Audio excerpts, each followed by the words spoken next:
इचलकरंजी महापालिकेतील आरोग्य विभागातील कर्मचाऱ्यांची आर्थिक आणि मानसिक पिळवणूक होत असल्याच्या तक्रारी आहेत। याबाबत काही सफाई कर्मचाऱ्यांनी आयुक्त पल्लवी पाटील यांची भेट घेण्याचा प्रयत्न केला, पण आयुक्तांनी भेट नाकारत सविस्तर चर्चा करण्यासाठी 8 मार्चला बैठक बोलावली आहे।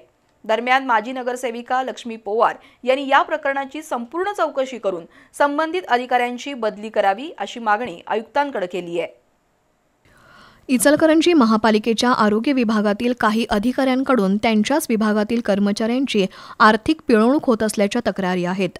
शासन नियमानुसार सफाई कर्मचाऱ्यांना हक्काची रजा, मेडिकल रजा, किरकोळ पगारी रजा याचा लाभ दिला जातो, पण रजा मंजुरीसाठी अधिकाऱ्यांकडून 500 रुपयांपासून 5000 पर्यंत मागणी केली जाते। याबाबत काही कर्मचाऱ्यांनी तक्रार केली।